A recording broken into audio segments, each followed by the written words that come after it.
My husband and I went camping in eastern Pennsylvania. The place we decided to stop is really primitive. Camping was free, no cell services, and barely any roads. We did encounter two other people. They might not be a factor in what happened after all, but I'll describe them. The first was a woman who had her truck off to the side of the road a little way as we drove past it. She had the hood open and seemed to be waiting for someone to stop and offer help. Usually my boyfriend had no problem helping someone, but he said something off about her. She didn't really seem like she needed help, and usually people who need help look at you hopefully as you approach. She looked as though she expected us to stop. That's what my boyfriend said anyway, and I didn't really notice anything about it, which was strange. Now this was my boyfriend at the time, now husband, to put that into context. The next person came when we had chosen a spot and we were setting up a fire for hot dogs. I had noticed people drive by a few times, but my boyfriend pointed out each time it's the same car, and the man in the car watched us each time he passes. My boyfriend felt a little uneasy about this, but we had driven around for a while before finding a place that we liked. It had been raining and everything was muddy, and we wanted to go to the driest site possible. He could have been doing the same thing. We actually briefly thought about moving because the road is too muddy. Now if he wanted us all he has to do is follow the tracks. There were some other tracks, but not many. He'd only have backtracked a little to relocate us again. He didn't come by another time, so we stayed and spent the several remaining hours before dark goofing off. No one else drove by. Whether or not those two actually had anything else to do with our experience, I don't know. But the real fear came later. We had gone to sleep in our tent, and sometime around 3 a.m, we were woken by a very loud noise. I can't describe it very well, or even remember exactly what it sounded like, but my boyfriend said it reminded him of a chain gun revving up. It was also similar to how it would sound if somebody recorded a shovel being dragged over gravel and played over a speaker. He jumped up and looks out the little window but can't see anything. The sound repeats itself a few more times. I was too scared to speak, so my boyfriend whispers that it's probably miles off and that I should go back to sleep. I didn't question this, as I figured loud sounds could easily be heard miles off. After we left, he told me it sounded like it had actually become something that was just down the road, and he didn't want me to freak out. Looking back, I probably should have wondered why he would bother to whisper if apparently the sound was off.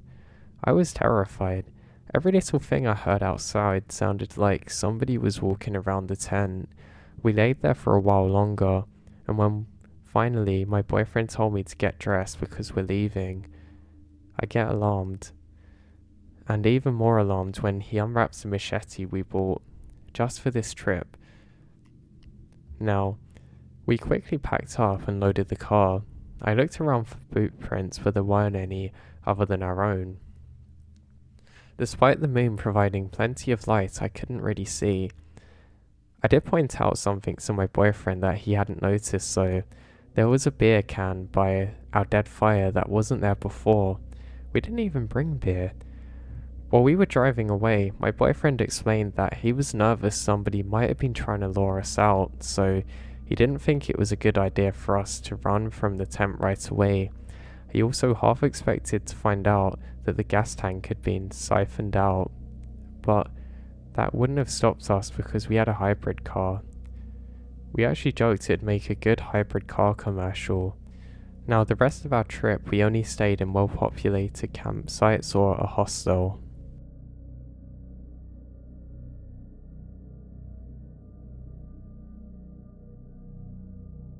My experience at the Skull Valley primitive campgrounds in Utah absolutely terrified me, and it's ruined my camping for probably good.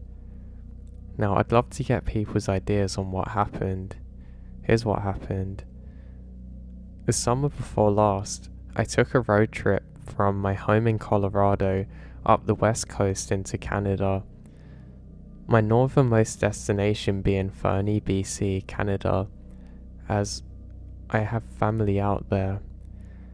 I mapped out a series of free campgrounds to stay at instead of hotels. I love camping and it would help me stay on a budget as well. My boyfriend at the time also was traveling, so we were planning to meet up in San Francisco and get to Seattle together.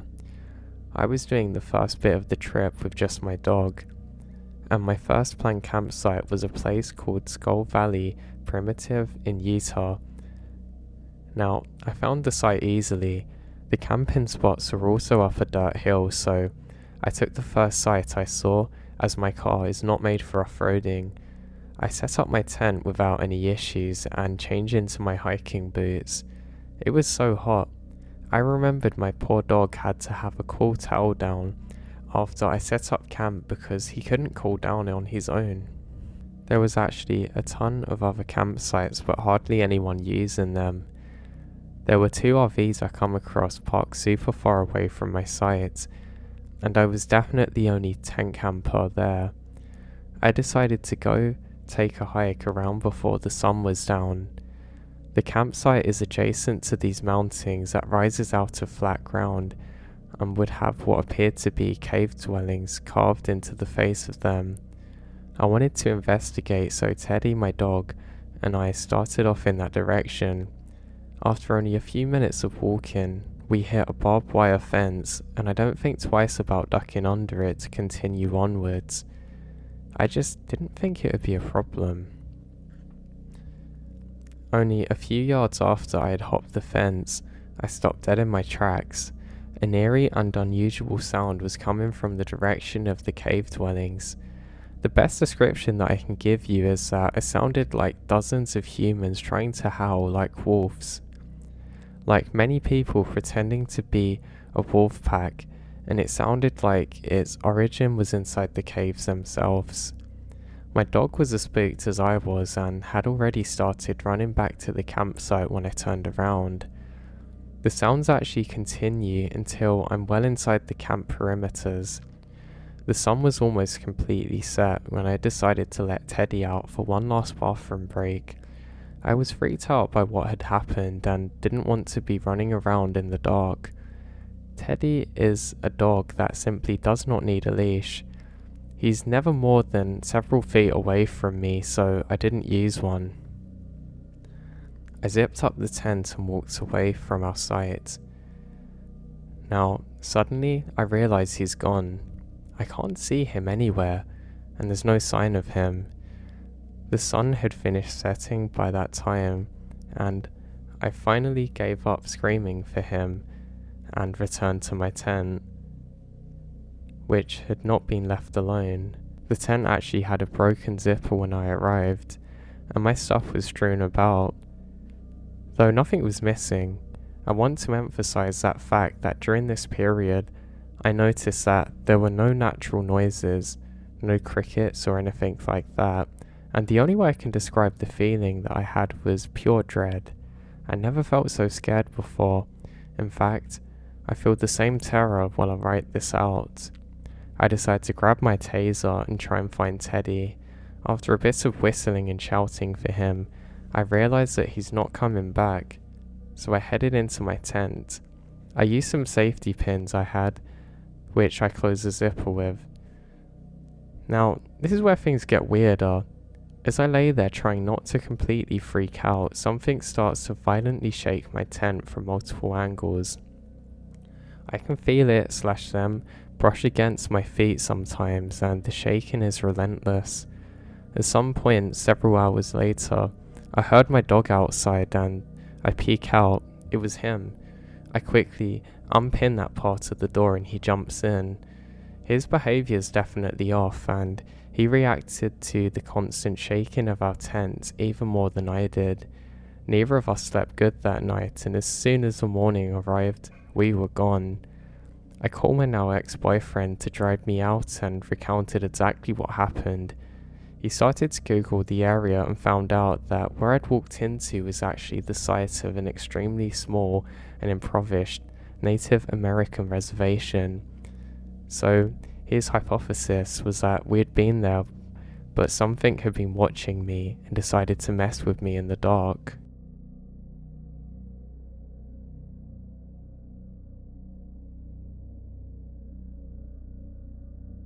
Now, this is weird. I don't really know where to begin. I've been house sitting for some friends in the rural PMW. They live up in the long hills on a long twisting road, and the house itself is at the end of a long gravel driveway. The house also sits up against a big evergreen forest. I should also mention that at one point, the driveway branches off and goes into the woods. Now I have no idea why. I've explored in these areas before and there's nothing. The road is too overgrown for a vehicle to go through anyway, or so I thought. Now recently it snowed a lot here, and I've been kind of trapped, as my gutless sedan doesn't have four-wheel drive, and the driveway is covered in over a foot of snow, and the road hasn't been ploughed. Anyway, a couple of nights ago, I was sitting up awake reading. I haven't been sleeping well because I got COVID and coughing keeps me up at night. It was about 11:30 and I saw headlights outside the window. I could hardly believe it. First, it was late at night. Second, there's been so much snow that most cars couldn't even make it up here. And third, my friends are out of state and no one else would be coming up here, and they certainly wouldn't be doing so during the night. I peeked out of the window and watched as the headlights, instead of turning right at the bend, come towards the house, then into the woods.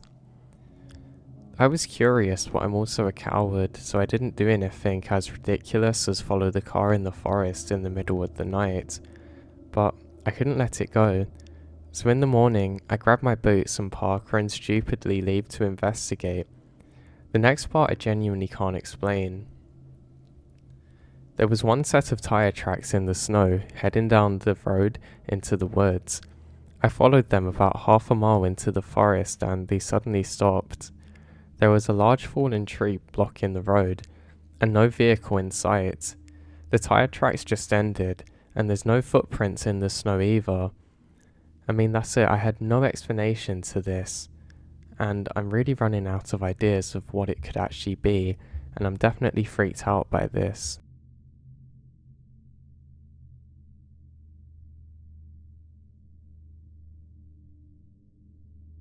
This story took place 20 years ago when my father and I went on a backpacking adventure. Now, it was a beautiful day when we set out for this. We were actually going camping somewhere, and I was very happy to be out with my father. My father is a forest ranger, and working in that service I don't always get to see him when I want to, so at the time that made me very happy. I could also learn lots of different cool things while we went out on these foresty adventures. It wasn't the first time that we'd been on such ones, but this one in particular felt really special. I was only about 14 at the time, so not very old, but I looked a lot younger than that. Now, as we set out, there's some cloud cover, but not enough to really stop where we were going. The scenery was really picturesque. The trees were pretty tall, and there were some kind of shrubs and things on either side of us. While I'm walking on the first part of the path, I realise that there's someone up ahead of us. I say, Dad, do you see that person over there? My dad turns and looks at me, kind of perplexed, and says, No, I don't think there's anyone there. I say, Dad, yeah, look, don't you see that guy up there who keeps on turning to look at me? And he says, No, I really don't see anything, son.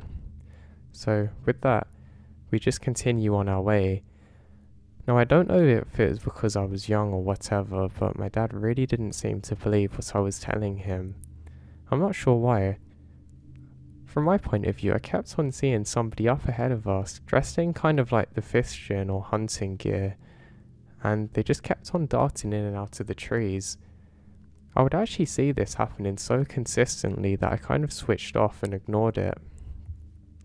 My dad actually took over place with me and would go up ahead just a few meters, and he also wouldn't actually see anything during this time.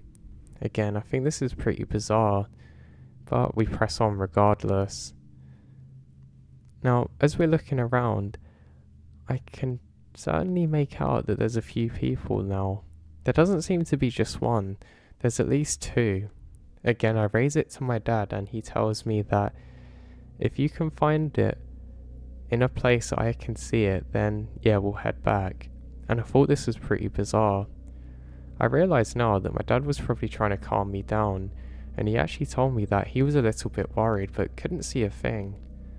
And that's what I think's so odd about this experience. It turned out that no matter how many times I would tell him about it, he couldn't see anything. But like I found out later, he was in fact concerned a little bit. Now, we eventually get to roughly where we're going to set up camp, and I don't really feel that safe there. I tell my dad over and over again that I really think this isn't a good idea, and I'm pretty sure that somebody's kind of followed us in here. But again, my dad being dismissive just tells me not to worry about it and that we should just enjoy the day together. This is when he kind of switched off, but I guess I didn't. So we set up a little camping bit and we decide that we're going to do some fishing.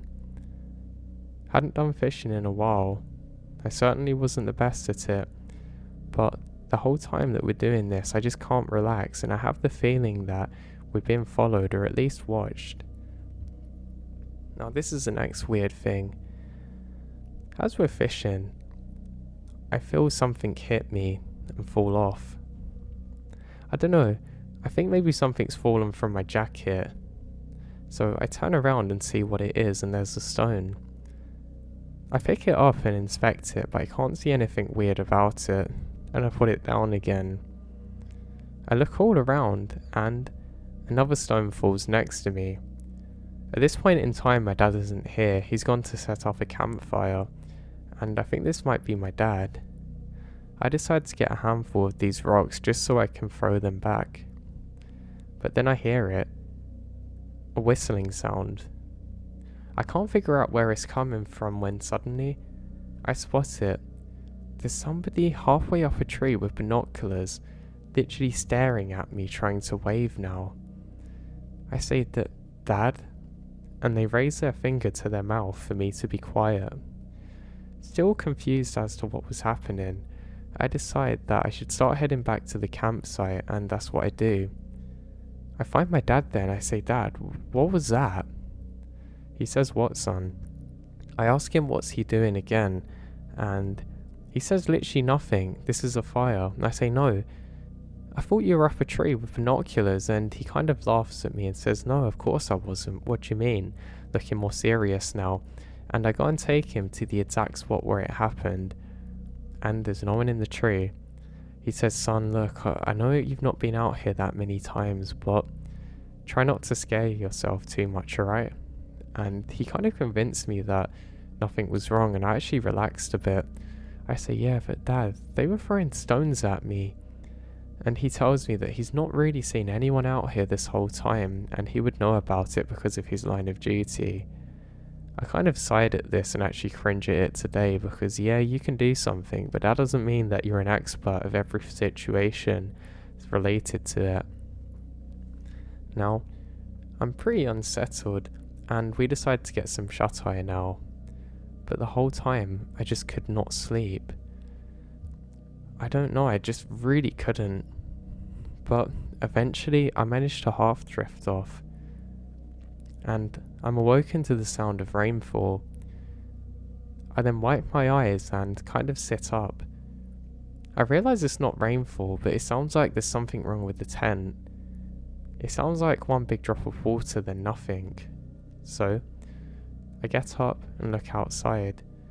My dad's still asleep at this point, and as I take my head outside of the tent door, I realise that a stone lands close to me again.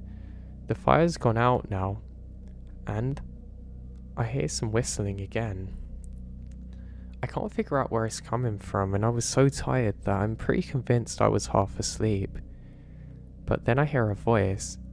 It tells me in a hushed tone, come here, I want to show you something. And I'll turn around and try and wake my dad and say, Dad, please, you've got to come here. There's something very wrong. And my dad slowly gets up. Now, the second that my dad starts moving, We can hear all kinds of crashing sounds through the trees, and clearly somebody's running away. I say, Dad, Dad. And my dad gets up very quickly and grabs a flashlight. He points it in the direction where that we thought we heard somebody, but there's just some trees moving. My dad says, son, come on, it's just an animal. Just go to sleep. We probably didn't tie the food up properly, and I don't know, not to worry about things. Now, this actually frustrates me quite a lot because I'm not kidding. I literally heard someone, but again, my dad being dismissive now and a little bit angry says, son, it's just in your head. I'm really tired and we need to sleep. So you imagine how I felt at this point. I had a parent who wasn't really taking my concerns very seriously, and from my perspective, there's literally somebody out here trying to lure me into the woods, but apparently this is just an animal who also speaks perfectly good English. Yeah, right. Good chance for leaving that. So, after a sleepless night, we get our things together, and we start heading over to the next campsite. It was only a few day trip, but I really wasn't enjoying it now. I keep on and on telling my dad that I think something's wrong here, but he doesn't listen to me. And again, I think I can hear something, and my dad finally takes it more serious now. I'd hear twigs snapping in the distance, and this was kind of unsettling me a lot, and my dad decides to climb off a small hill just to see what he can see. Now, my dad actually goes off a tree a little bit. I don't know how he did it because he's quite heavy, and I was laughing the whole time trying to watch him, saying, Dad, that the tree's gonna come down, and that kind of broke the tension a lot. I ended up coming off after him, and he says, son, look at this. I go up quite quickly, half expecting to see somebody there, but there's literally nobody around. He says, see, nothing to worry about, and I'm a little more relaxed this time.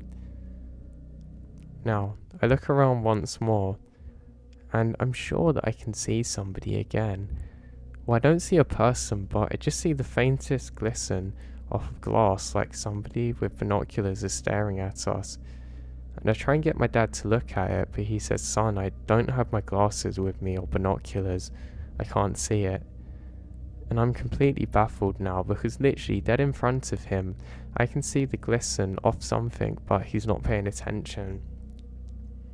The thing that scared me is this is pointed directly at the tree that we're a part of, so they knew we were here. But again, my dad's dismissive and says, come on son, we're nearly there now. And that was that. So I go down the tree first, and I actually got stuck halfway down and my dad had to free me, but eventually we make it to the bottom. Things are a little bit better now, and I feel fortunate for that. So now, with the sun getting closer to setting, we eventually head off and finally make it to the new campground. And this is when my dad finally or formally acknowledges that something's off. He says, yeah, you're kind of right, there was definitely someone here at some point. I say, what do you mean? He said, God, I've reserved this spot, there shouldn't be anybody here. And my dad was more annoyed about spending money and someone tainting his precious spot, which again I think is pretty bizarre. I asked him, well, how do you know someone's here? And he said, look, there's some tracks here, and they're pretty fresh. And you can kind of see a weird boot print. It's almost like they come up to where the campground is and then just go off into the tree line, but you can tell they're pretty fresh. There was also evidence of some kind of fire being here not too long ago. And what does my dad do? Just dismisses it. Pretty annoyed now, I walk off and I know where a lake is that I can go and get a good view of. It's not really a lake, it's more like a body of water, but I want to just get away from him for a bit and clear my head. Looking back on it, it probably wasn't a good idea, but it felt like the thing to do. I sit there for a while, and my dad's aware of where I've gone because I've told him, but not the exact reason for it. I keep on playing the events over and over again in my head, and I start to worry that maybe I've got some kind of weird flu that's making me see things. Or maybe that's just how it is when you're out here on places like this. There's things that you can see, things that you can almost touch, but they aren't actually there. I mean, I don't know. I've heard lots of people scaring themselves like this, and I know that it's some kind of self-fulfilling cycle, and I tried to relax myself more, finally taking my dad's side of the story, I mean, it does seem pretty weird that my dad's got no recollection of these things really, and he never seems to be able to see it, but that's fine. So I start to feel a bit better now, and I start throwing some stones into the water. I was trying to get the stones to skip, but it wasn't really working. And then, what do I know? Over my shoulder, a stone goes just past my head, and I hear sorry. Now I'm frozen then. It doesn't sound like my dad. And I can hear someone approaching now. I decide to get the biggest rock I can and turn around quickly and scream, and I'm met with my dad. He says, "God, son, I'm sorry, I didn't mean to get the stone that close to you, but I want to help you out." And I dropped the stone and my God, and kind of cursed myself for being so silly once more. My dad actually showed me how to skip the stones, and it was pretty cool. I can never really get them to bounce more than a couple of times, but I found if you got the right shape on and threw it with your arm kind of twisted, you would actually be able to make them move in the water, which I thought was pretty cool. It's something I've been doing ever since actually when I get the chance, but my dad says sorry for not believing me, and I say sorry for just making him worry for no reason. We made up from a little kind of falling out, and we head back for a night that I'm never going to forget. So, we get back to the campgrounds, and my dad looks a little bit more worried, and I keep asking him what's wrong.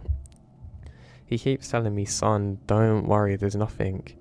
But he eventually says that he feels like somebody's watching us now and can't shake it. He tells me that he's going to have his knife near the door, and if anything comes, they're going to get it. And that actually makes me feel a little bit more safe. And then eventually, we drift off to sleep. Now, I'm awoken by the urge to pee, and I don't know what the time was, but I remembered there were plenty of stars out, and I'd never really paid attention to them before. I remember thinking to myself that I could actually look at this all day, and I couldn't get over how beautiful the view actually was. These stars look absolutely gorgeous, and as I'm standing there, I realise that it's time to pee now. So I head off and go to an area that I can urinate in. After finishing my business, I go to turn around and I feel something. Within what's probably less than a second, somebody sweeps me up and I go to scream, but my mouth is covered.